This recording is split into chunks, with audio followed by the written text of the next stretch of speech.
sejam bem-vindos à 7ª videoaula do curso de extensão de Morfologia Básica pela UniOeste. E o tema de hoje são os afixos. Vamos falar um pouquinho dos afixos derivacionais e dos afixos flexionais. E o que são afixos? São elementos fônicos que a gente coloca no início, antes do radical, depois do radical ou, em alguns casos, no meio do radical. São, então, morfemas aditivos representados por formas presas. Lembra-se que formas presas são esses elementos que sozinhos não constituem um enunciado, não tem um sentido autônomo. Precisa estar aí ligado com outro morfema. Os afixos que vêm antes do radical, a gente chama de prefixo. O próprio prefixo tem um prefixo, né? Que é o pré, vem antes. Os infixos são os que vêm no meio do radical. E os sufixos são os que vêm depois do radical. Pode ser um radical primário ou não. O termo afixo pode estar se referindo tanto a morfemas derivacionais quanto a morfemas flexionais. Os morfemas flexionais são, então, por exemplo, tempo e modo, número e pessoa no verbo e número e gênero no substantivo, no adjetivo e assim por diante. Então, vamos ver aqui especificamente o caso do prefixo, aquele elemento acrescentado antes do radical. Ele serve para derivar palavras e, de alguma forma, eles alteram o sentido da palavra ao qual se agregam. Por exemplo, a palavra mortal eu acrescento o i, imortal. Eu já falei totalmente o contrário. Se mortal é aquele que morre, imortal é aquele que não morre. É uma negação. Se honesto é aquele que tem uma característica moralmente esperada, desonesto é muito pelo contrário, aquele que não tem tal característica. Em muitos outros casos, o prefixo não chega a criar uma palavra antônima, uma palavra que tenha sentido contrário. Por exemplo, repor, anteprojeto. Mas mesmo assim, a gente vê que eles têm uma significação bastante forte. Repor é pôr novamente, não é a mesma coisa de pôr. Anteprojeto é um projeto que vem, é um embrião de projeto, né? Que vem antes do projeto. Não é anteprojeto, que seria contrário, né? Mas aí a gente vê também que não é a mesma coisa. Então, a gente percebe que esses elementos, eles são capazes de trazer uma significação bem distinta, embora relacionada com a significação do radical. Então, a gente percebe que esses elementos conseguem trazer uma alteração no valor do radical, embora essa relação semântica com o radical ela persista. Grande parte dos prefixos são herança de preposições gregas ou latinas, algumas das quais ainda existem. E isso levou, por exemplo, o Matoso Câmara Júnior a entender que, na verdade, não se trata de um processo derivacional, mas de um processo de composição vocabular. Mais para frente a gente vai ver a diferença entre composição e derivação.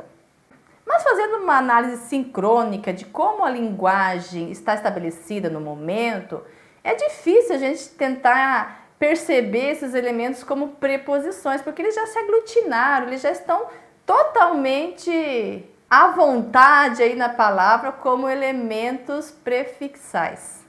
Ou seja, eles hoje já não são mais preposições, se for um dia já deixaram de ser, passaram por um processo de gramaticalização e também estão longe de se igualarem ao radical porque não trazem a carga semântica que um radical traz. E o que são os infixos? Bom, os infixos então estão infiltrados no radical, mas é uma realidade que não acontece com a língua portuguesa, pelo menos em seu estágio atual. Zanotto vai dizer que o M de romper, que é citado por Câmara Júnior e por Luft como um vestígio histórico, que vem do latim rumpo, rupi, ruptum.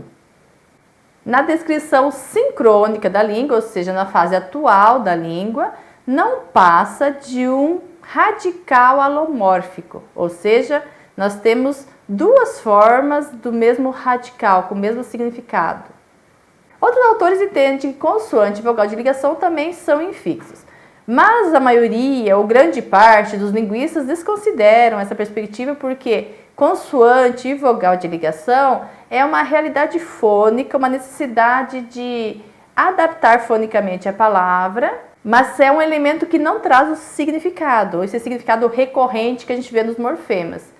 Esse assunto, vogal e consoante de ligação, será abordado ainda numa aula futura. E o que são sufixos? Então, os sufixos são os elementos que vêm depois do radical. E há muitos também como prefixos, há muitos na língua. E são muito produtivos também. Nós temos, então, os sufixos que são derivacionais, que vão derivar novas palavras. Por exemplo, pedra, pedreiro, pedraria e assim por diante.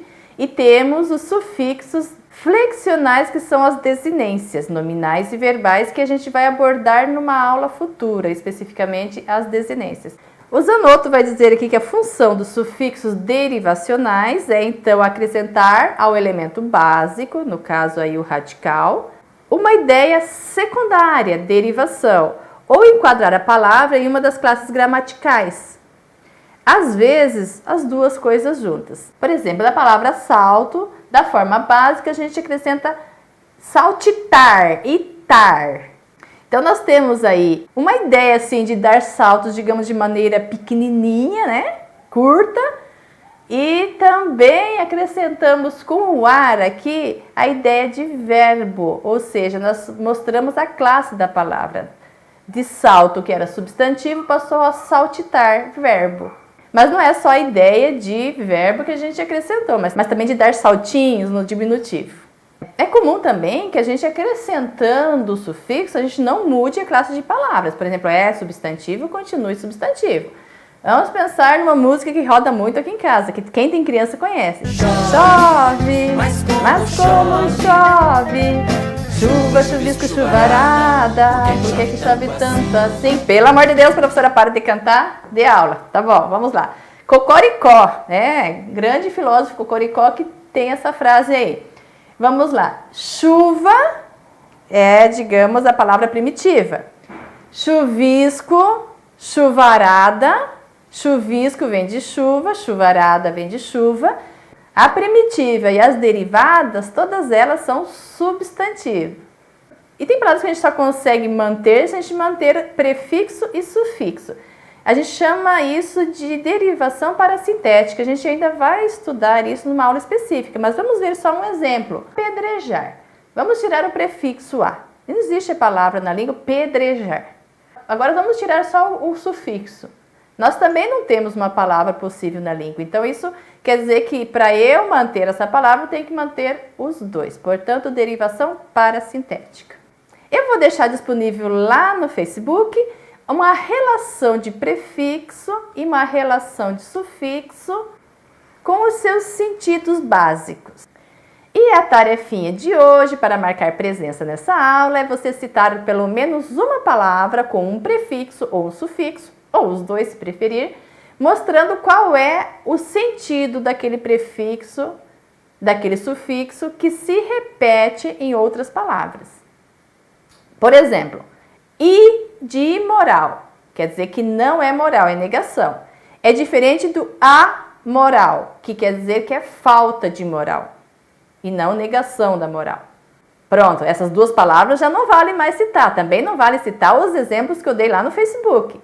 Vocês, claro, podem citar os prefixos se vocês não acharem outro, mas em uma outra palavra. E também não pode repetir a palavra do coleguinha. Então, vocês dão uma olhadinha antes de comentar, nos comentários dos colegas, e não repitam a palavra. De preferência, não repitam o prefixo e o sufixo também, porque na língua tem muitos. Dá para todo mundo e ainda sobra, eu garanto. Tchau e até a próxima aula. Bom, muito mais que bom, é excelente. Cultura animal.